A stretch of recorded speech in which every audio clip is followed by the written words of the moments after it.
strategy. Well, let me tell you something, Holmes. I get to feel like that a lot.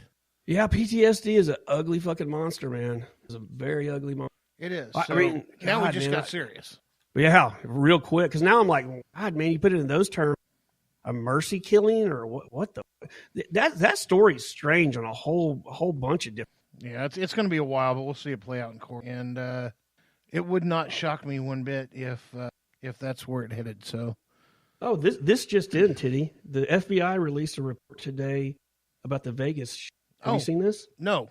Stephen Paddock. This is what the report said. Okay, we're 2 years into this. Aren't we 2 years into this now? Something like that. Their report found that Stephen, good old FBI, 2 years of investigation, and they released a report today that says Stephen Paddock wanted to die in infamy, as did his father, who was a bank robber. 2 years of investigation, and that's what we get? Wow. Thanks for clearing that up.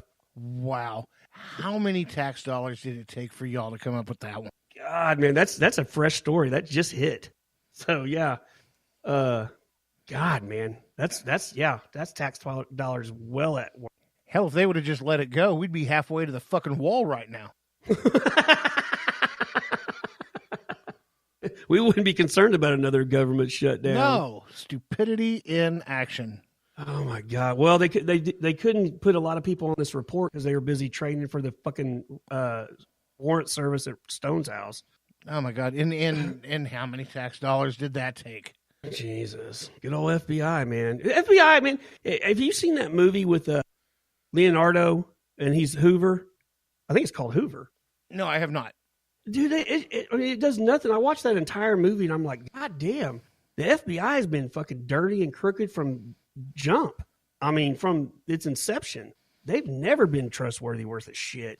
Well, I tell you what, I just probably made a watch list just then. We've spent about 35 minutes just absolutely jumping on everybody's balls from Washington D.C. to fucking Vegas, and now. Like they give a fuck what Tiddy and Shiner say. Right, and now I'm going to start jumping some fucking balls myself. This past weekend, my wife and I went to Holdenville, Oklahoma. Really, really, really good friends of ours opened a brand new bar there. It's called Hemingway's. It's a very throwback bar. It has a cigar lounge. Very, very, very rich furniture. It's not a bar scene where you're sitting at a bunch of fucking bar stools. There is a bar that does have bar stool, but the tables and chairs are extremely comfortable, and they're not just shit chairs. It's a pretty classy joint. So we were helping them with the grand opening, right? Okay. No problem. Everybody's kind of scurrying around a little bit. Thought, well, shit, we'll just order something from Pizza Plate. We don't even have time to go eat before the bar opens up. So we ordered pizza from a pizza place there in town that had just opened up the day before on a Friday. And I ordered a large specialty pizza. They ordered a 2-foot calzone, okay? Okay. And a big thing of wings. It gets delivered. I go to pick up the first slice of my pizza. It leaves the center part of the pizza completely on the cardboard. It breaks away from the slice I'm taking off. And then that slice that I took off went extremely limp, and all the toppings slid off of it. This sounds delicious. So the middle of the pizza was not done. The toppings were good quality toppings. I'm not going to sit and badmouth the toppings. But the pizza wasn't done. So their topping game was off the chain. They just didn't know how to cook the goddamn pie. Right. Well, now we get to the wings. Bust open the wing. Every single one of them has got some rawness on the inside. Didn't cook those enough. Not sure how you're cooking, but now you're 2 for 2. Let's go to the 2-foot calzone. Anybody ever been to a Mexican restaurant where they serve like a little small burrito, like on the dollar side menu? Like a little 4-inch burrito? Well, about 6 inches long and maybe 1.5 inches across or 2. Okay. Yeah, okay. The way they call this a 2-foot, okay, they serve it in a 1-foot box, a 1-foot square box. Okay. And it takes up half of the 1-foot square box. Okay, so it's 2-foot calzone. Now, this isn't adding up. No. So what they call a 2-foot calzone is if you take that and lay it end to end. So now it looks like a Cheech and Chong blunt. It's about the size of a Cheech and Chong blunt. 2 foot long, about 1.5 inches around. Deceptive advertisement. Well, I took the stuff back. I told him, look, first off, I'm not a chef, but I own 2 of them. Which you actually do. Yeah, both my sons are chefs. They had to learn that shit from somewhere, and their mom couldn't cook worth a shit. So obviously they learned it from me. I said, let me tell you something. You don't want to cook food like this and get a bad recommendation from the only bar in town because you're going to go under. And he walked away from me and wouldn't even finish the conversation. Wow, I feel like you were being a solid dude by giving him a warning shot. Yeah, no, he walked away from me. I didn't ask for the money back. Didn't want the money back. You want to fuck yourself like that? Well, here, take the money. You need to go at least get one more dose of meth because that's about all you're going to be able to afford when the pizza place closes. That's why he couldn't cook those wings or that pizza. He's back there cooking some fucking bathtub meth up. Jesus. And it was horrible. Absolutely horrible. Wound up going to Pizza Hut to get a pizza for dinner. And at least with Pizza Hut, you're going to get a very mediocre product, but it's mediocre across the United States. It's the same. Yeah, every Pizza Hut you go into. It's mediocre, but it's the same everywhere you go. Okay, what's the name of this place you got this original order? Oh, Wolverine Pizza. Wolverine Pizza. Hey, guys. I hope that's not your A game. God bless. Yeah, Are they new too? They opened the day before the bar did. Yeah, I think they should have had a little a dry run, man. It doesn't sound like they're pulling off what they're intended to. Or if somebody's trying to give you a nickel's worth of free advice, take it. Oh, by the way, they responded back on what I'd written on Facebook, saying that the drunk guy from the bar came in and brought empty boxes. No. Oh, so now we're just making stuff up because I've been in a lot of bars with you, and I have rarely seen you drunk. Well, I drank coffee the entire night. I didn't even have a sip of alcohol. Well, see, I totally believe that too. So Wolverine Pizza, maybe they'll let's email them, see if they'll give us a discount code.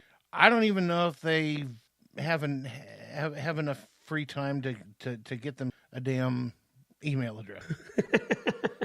Because they're killing it in the kitchen. Oh, all the time stacking up, they're killing it in the kitchen. They're killing it in the kitchen. Wow, and Holdenville, you guys listening that don't know, Holdenville's major metropolitan city. Like that's definitely a little town that, like, if you shoot yourself in the foot, it's a wrap. Oh, exactly. That's a wrap. So they do have a small hospital there, but don't let anything major go on with you because you're probably going to die. But yeah, Wolverine Pizza. Sorry. Yep. Yeah, the prime opportunity to fix a problem, and that's a really bad thing, man. Because I know the way you are, and if they would have rectified that problem, you'd have been giving a shout out and giving them kudos. But instead, we're going to burn them to the ground. Well, sticking on the same food thing. Mm-hmm. Coming back from Holdenville, we stayed at a bed and breakfast. I'm going to go ahead and give them a little cred on here because they were freaking awesome. It's the Palmer Inn. It's right across the street from the bar. They have 6 rooms. The most expensive room is $80, and it's really, it's a bed and breakfast.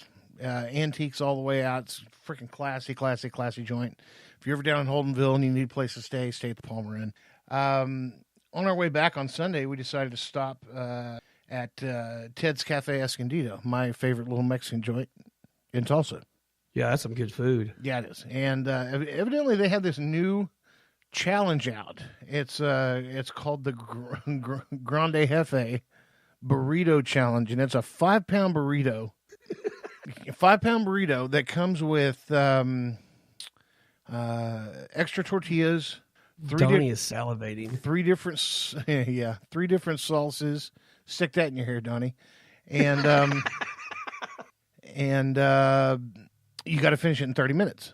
So, oh God, 5 pounds? 5 pounds. Tell me you murdered this. Well, I did not murder this because I don't do food challenges by no means.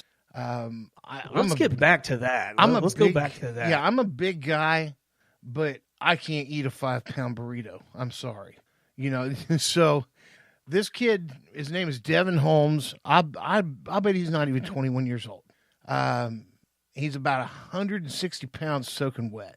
Are you with this guy? Is this guy traveling with you? No. He was just happened to be at the restaurant sitting at a table right next to ours. Oh, nice. Okay. Yeah, and man, he slayed this with literally seconds to go. And he's obviously mixed, black and white, or black and something, because of skin tone. But he literally was about ghost white, hanging over a trash can, trying not to puke, still eating with just seconds to go, and he finished it. And I told him into this, I said, dude, if you finish this, I'm going to give you a mention on the podcast. Well, I said, furthermore, if you finish it in time, I'll put you on for a couple of weeks. I don't care. We'll do an interview with you. And he said, nah, just help me pimp my business out. And it's Holmes Tree and Landscape, owned by Devin Holmes. It's his own business. If you need tree trimmed or any landscape work or leaves raked up or whatever in the Tulsa area, his number is 570-242-9271. This dude was a champ.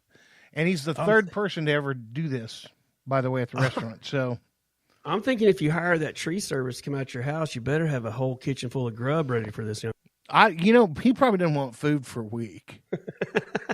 That's impressive, dude. I would have liked to have watched that. That's very impressive. Yeah, he might now, if you got some X-Lax, he might take that.